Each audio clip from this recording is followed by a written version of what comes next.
Folks, if you've written a book and you've been thinking to yourself, gee, I'd love to have an audio book version of my book, then you are in the right place for my next guest, Simone Feiler from Audiobooks Australia. Let's go. Hi folks, welcome to the Moving Beyond Being Good podcast by Gary Ryan from Organisations That Matter. In this podcast, Gary shares everything about servant leadership, service leadership, authentic leadership, how to create high performance cultures, service excellence and life balance. Here's your host, Gary Ryan. Thank you, Sienna, for your lovely introduction. And Simone, great to be speaking with you. Gary, thank you so much for having me today. I'm really looking forward to the chat. So am I, because you know I absolutely love your work. You've helped me out twice on two occasions. We'll get to the details of that. Do you want to just explain to our audience what audiobooksaustralia.com does?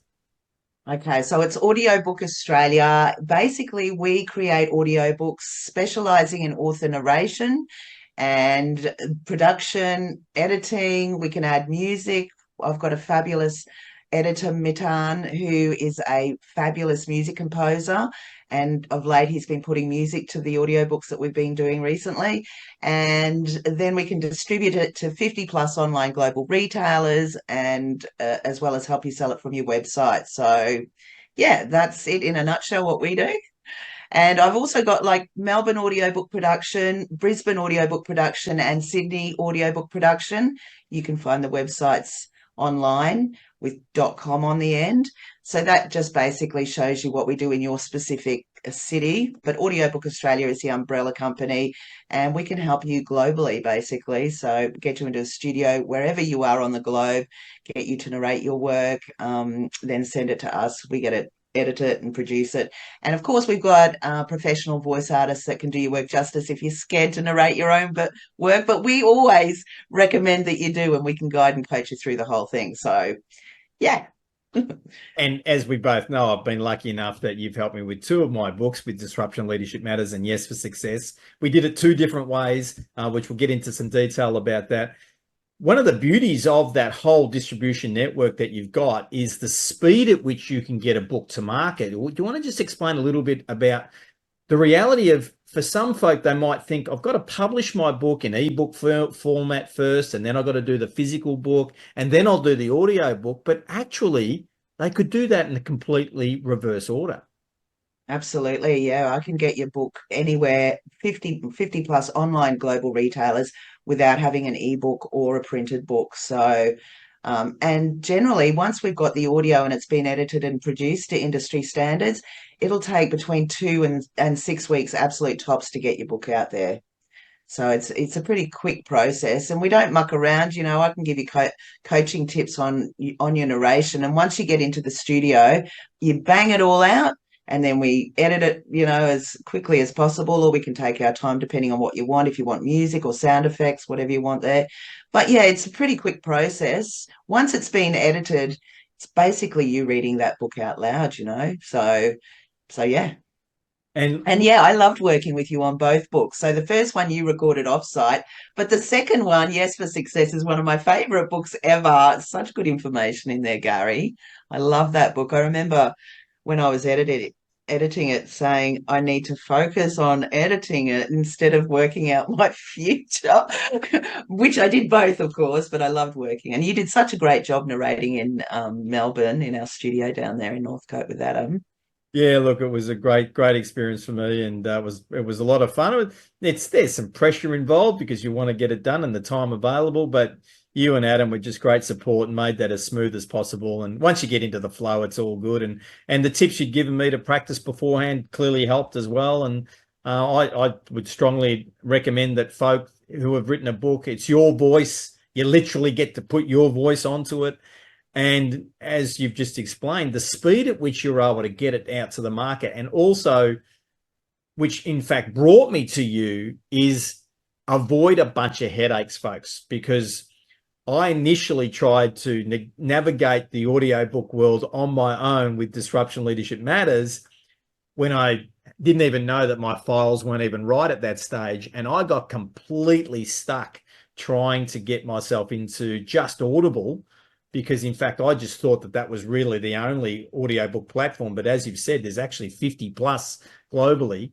So why limit your market, right? And the speed at which, once I found you just through a quick search and we worked together, you fixed up my files, and even though we were in the pandemic at the time, I think it was still only 6 weeks that it took for Disruption of Leadership Matters to be available. And I was very, very delighted with that. And look, from the data that I've got, folks, for my 2 books, I've actually sold just as many audiobook versions as the ebook and physical book versions combined. Wow, combined. That's so cool. Yeah. So from the data that I've got, the audiobooks matching the ebook, the paperback, and the hardcovers collective sales, and I'm doing 1 for 1, if that makes sense, for all those audiobook. It really does. Like, Gary, it's growing exponentially. In fact, the audiobook sector of the publishing industry is the fastest growing sector because everyone's got really busy lives, and if they're commuting they can listen to an audiobook, or exercising, and and the apps are so easy to use to listen to audiobooks. Some people I've recently worked with a few women who have children, and they've basically been saying, if the kids are playing or watching TV, I can be listening to my audiobook while I'm doing the dishes or making dinner or whatever. So they're multitasking, and audiobooks are like a match made in heaven. They really are. And look, the other thing that you were happy for me to do some of was some ad-libbing in Yes for Success, because ultimately it had been a couple of months since I'd finished physically writing the book, because that's the publishing process for the written version of it. And there were some other things I wanted to talk about as a result of what I'd learned even since I'd finished publishing the book, which gave me the opportunity to include them through some ad-libbing. And we worked out in the studio how we'd do that best and how that wasn't going to confuse the editing version of it. But the fact that I could really put some more of my own personality into it, for me, was just a great experience and a great opportunity to do that. And I've come away from that feeling really proud of the outcome of that work. And that's obviously what you want the authors to feel. Yeah, 100%. That's my ambition, that you walk away 100% satisfied with it. And yeah, if you own the copyright to that audio or to your book that we're recording, we can work with anything. If you've got something that you want to add, or often people come across errors in their audio book or in their manuscript where they think, oh, I didn't even realize that. So it's also a good way to pick up on extra errors and maybe take out stuff that, well, some of the authors that I've worked at that don't really think that works in their book anymore. But certainly ad-libbing, yeah, your personality really shines. That's why I think it's really important for the author to think about narrating their work, because it enhances your legacy. You've written that book, everything's gone in, all what you've worked on, your life's work or whatever it might be, and then to bring it to life in your voice. People really love hearing the author narrate their own work. It's one of the, newest statistics that's come out, that they would prefer the author reading their own work because it's authentic, right? It's straight from the horse's mouth. 100%. And look, from that legacy word that you just said, I mean, I'm certainly conscious of the fact that that's forever. While human beings are out there and these digital content's available, that's gonna outlive me for sure. And maybe there'll be grandchildren and great grandchildren and people in generations to come that will hear that their ancestors' voice, like literally be able to hear it and exactly get some sense for who I am and what's in their genes, hopefully. And that's not about being, it's all about me or anything, but it is a benefit. Like, it literally. Yeah, no, it's really important. I've worked with people that have written memoirs that have done their audiobooks specifically for that. They want to, it's one thing reading about your great grandmother or grandfather's work, but it's another thing hearing their voice. Like, that would be so special. Even I think if I could hear one of my great grandparents' voices, imagine how that would feel. You think really connect to them on a different level than just reading their words. So, but I mean, audiobooks are good for all genres. So, and sometimes the authors with fiction, they get, I can't do the character voices for each of them. You know, it's sometimes it might be better to get a talented voice artist to bring them to life, depending on what it is. But I've also worked with authors that have narrated their fiction work and have done just as good a job because they've written those characters, and they understand those characters. So even though they think they can't do that, they actually can do that with a little bit of, holding your hand in the studio. It's amazing what I can bring out, what we can bring out in our studios with you narrating. So, Now, yeah. folks, for those of you that are watching this on YouTube, you can see Simone's passion as she's talking about her authors, and you can literally see and feel Simone's love. I'm going to use that word for her I authors. love my authors. You do, Yeah. because I've felt it. I know I've experienced it, right? And so, for those of you listening only, I want you to know Simone loves her authors. She loves their work. She loves helping get their voice out. And as we've just been talking, it's just dawned on me from this idea of recording voices and recording stories. So long as someone's got a manuscript to work off of some description, it potentially the audio book could be composed without necessarily having to go to market. Even it could be something for a family memoir to be recorded and kept within a family only. Like there's those sorts of options that people can explore as well. It's clearly it is about getting audiobooks out to the marketplace, but at the same time, what you do could fit some people that don't really want to do that. Because I'm thinking about my father-in-law who's passed away now, and he wrote his memoir, and it's wonderful that we've got his memoir about coming from Sri Lanka to Australia in very early 1960s, when as a person of color to come to Australia at that time, we had the White Australia policy. It's like, why would you come to a country that had a policy like that, and all of that, and he explains it all in the book. But if he was still alive today, I would love to have encouraged him to record his memoir for our family in an Yeah. audio format so we could hear his voice forever. Yeah, exactly. Well, you could still do that, Gary, because generations further down the line could potentially hear your voice doing that. But yeah, absolutely, we can do that. And then we can even set up a website page where you can just sort of, have that book available to people that you want to see that audiobook or hear the book. So there's so many possibilities, really. And getting back to what you said before, I do love my authors. I loved working with you. And like I said earlier, editing your book, I was thinking I really need to edit the book rather than work.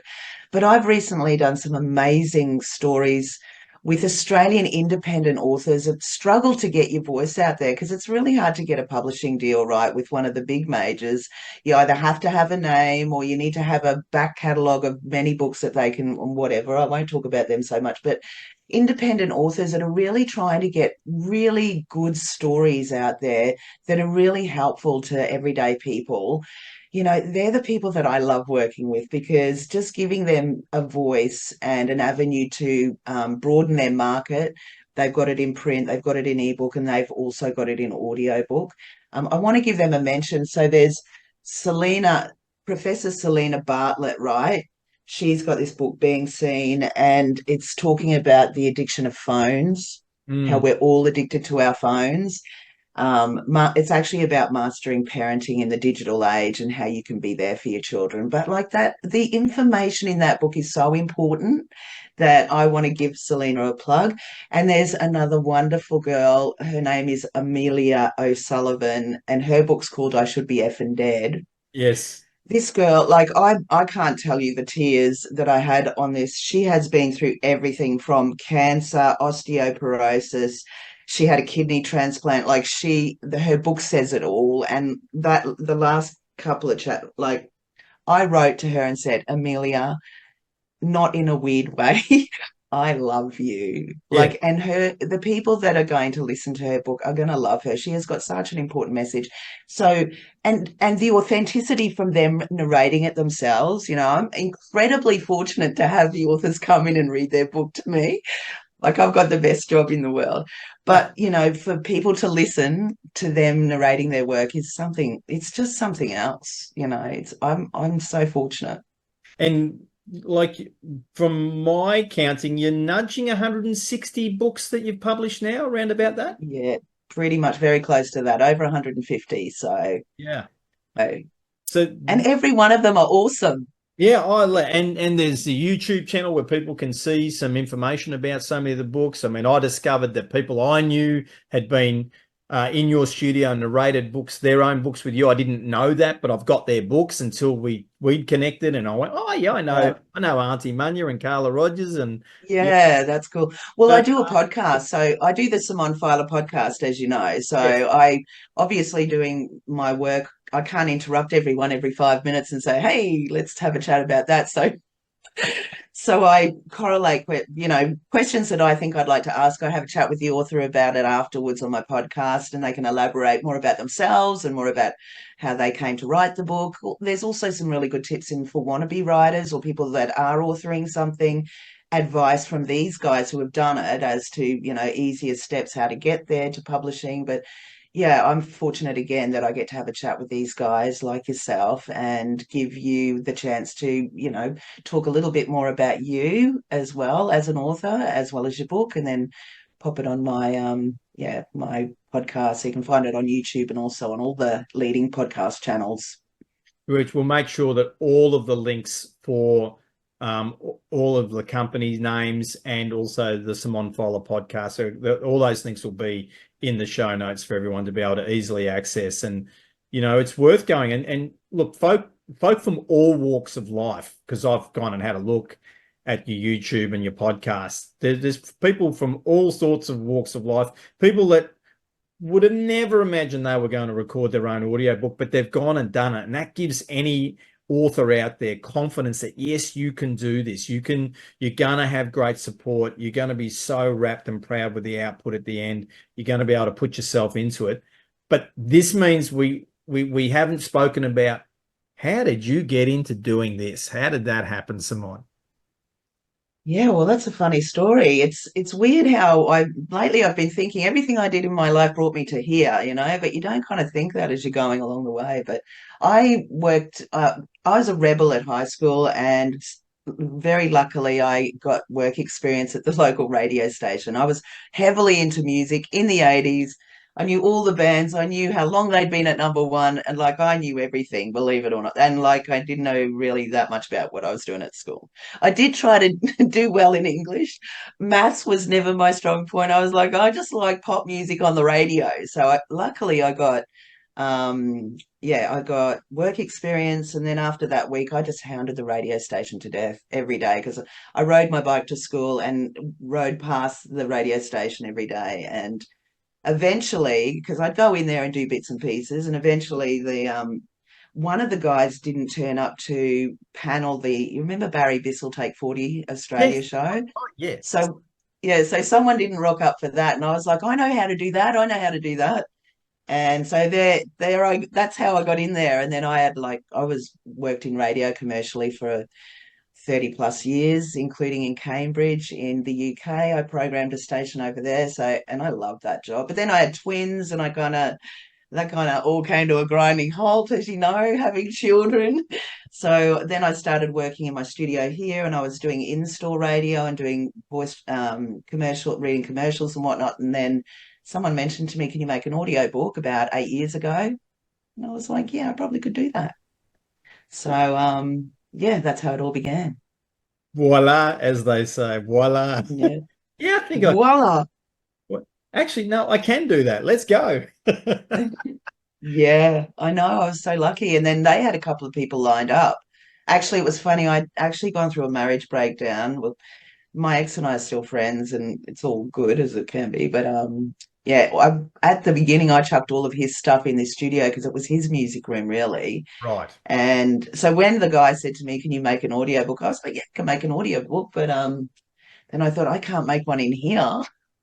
I can't invite anyone here. So I had a friend help me, and we built the booth and made it into a studio. So recorded those couple of audiobooks and then put my website up, and I've been very fortunate. And obviously my process is to really make the author feel comfortable about doing this. It's daunting. As soon as you walk in, especially if you've got no experience with a microphone in front of you, you're like, but my aim is for your comfort so that you feel at ease as quickly as possible, that you feel like basically a rock star when you walk out, that you really feel like you've done a good job. So I nurture that. Well, that's my aim, that I hope to nurture that with every author I work with. So Yeah, we won't mention prices because who knows when people are going to watch this episode. What I will say, as someone that's produced 2 books with Simone, is 100% value for money. And when I say that, when you get to the end product and that you're proud of it, it's going to last literally forever, as we've already discussed. Honestly, I would have paid a lot more than I did. And, I encourage someone to really, Gary, you're charge. telling me that now? Yeah, I'm telling you that now, or 100%. Oh, bless. Thank you. So look, you got a genuine person. Obviously, Simone is running a business, and we're all going to be able to make livings out of these things. But you are not going to have a problem with your value for money. Okay, folks, like, it's just do it. I just couldn't encourage you anymore to do that. If you haven't picked up just how genuine, authentic Simone is, then you need to rewind and go and listen to this interview again. Oh, you're too kind. Thank you so much, Gary. You're awesome. It takes one to know one. You're awesome as well. And I really appreciate chatting with you today and talking about my business and what I do. Yeah. So if there was one thing you said about the phrase moving beyond being good, what would you say about that phrase? Moving beyond being good. Well, yeah, there's always room for improvement. And sometimes it takes an outside source to help shine the light on which way to go, right? So after I did Yes for Success, I did a couple of courses with you, Gary, and yeah, it just ignited that I could be moving, or maybe I didn't even see myself the way I thought I saw myself, or I was seeing myself in a box, whereas you enlightened the way that I could, expand my horizon. So yeah, that's what I would say it means to me. Oh, that's beautiful. I love that. I love that. It's about shining a new light, seeking support from other people to get their perspective and to expand your horizon. That's just absolutely beautiful. So, folks, if you want to expand your horizon and you're an author, get on to audiobooksaustralia.com and check out Simone Feiler and book yourself in to record your book. You won't regret it, I promise you. Thanks so much for giving up your time and chatting with us today, Simone. My absolute pleasure, Gary. I've really enjoyed the chat and I really appreciate you letting everybody know about your experience working with me. And I'm looking forward to making everybody's audiobook dream a reality. So please feel free to look me up. And Gary, you're an absolute rock star, and thank you for having me on your podcast. You're absolutely welcome. So, folks, you can see, if you're on YouTube, all of the various books that we've got going, that we've published over time, including our audiobooks, Disruption of Leadership Matters and Yes for Success. All the links are going to be in the show notes with the links for Simone as well. We really love you coming along to the Moving Beyond Being Good podcast, and we look forward to seeing you and you tuning in for the next episode. Bye.